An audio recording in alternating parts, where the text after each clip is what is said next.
Hi, my name is Matthew Damouni. I hope you guys are all having a great summer, staying healthy and having fun. My article discusses global trade war uncertainty and strategic business response to that. The source I found is from Reuters, London, published on July 8th, 2025.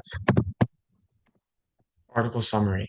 The UN Trade and Development Agency released a report warning that ongoing trade war deadlines are making the global economy more unstable. Countries are imposing new tariffs, and many businesses are uncertain about future trade rules, how they're going to respond to that included.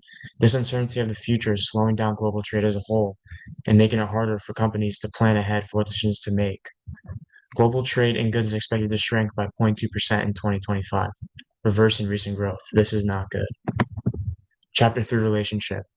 Mission. Companies facing trade war uncertainty are refocusing their mission on resilience, supply chain stability, and customer retention amid rising costs and global disruption. The mission shifts from just growth and expanding to survival through adaptation. Now it's not just about turning a profit, it's about staying afloat financially. Vision. Many global firms now envision a more diversified, balanced future vision where dependence on single source countries like China is reduced. This vision is long term supply chain flexibility and reduced vulnerability.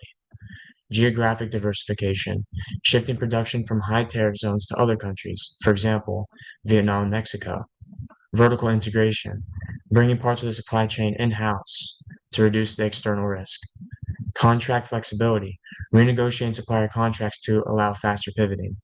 Contingency planning, businesses are now developing a plan B, sourcing strategies to prepare for future tariff escalation or trade disruption. Always plan ahead what can happen next, how are we going to bounce back from that.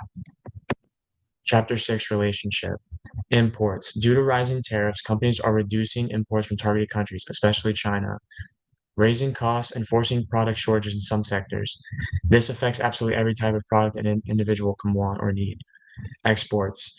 U.S. exports are also impacted by these tariffs. Other countries respond with taxes on U.S. goods, like agriculture and steel, which hurts us American exporters. Trade deficit slash surplus. The U.S. uses tariffs to shrink the trade deficit, buying more than it sells. The results vary. Some industries benefit while others struggle from this. Countries with surpluses like South Korea or Germany are often targeted under the assumption that they have a unfair trade advantage. Balance of trade shift. The trade war shifts the balance of trade by encouraging nations to seek new trading partners and form regional blocs or negotiate better bilateral deals.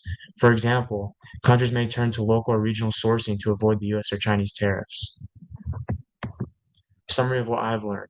I learned how global trade policies like tariffs and trade wars have direct effects on both economies and businesses. I now understand how trade deficits can develop from policy decisions and impact national growth. I didn't realize how quickly companies must adapt their corporate strategy, mission, and vision in response to global instability. I also didn't expect environmental or political shifts to influence trade, such as a new leader, such as a new group or new decision, new conflict, to affect trade this deeply, showing how interconnected international business really is as a whole. And to sum it up, this article helped me see that the real world importance of strategic planning in unpredictable economic environments is very, very important because in any type of business, even if you own your own business, you always have to think ahead. What if a storm, for example, you have a business that does roofing in Florida, if a hurricane comes, how are you going to plan ahead? Maybe buy more stock of roofing, more materials just in case after the hurricane hits, you're going to get a lot more customers to fix your roofing, for example. I hope you guys enjoyed this, and I hope you guys have a good rest of your day.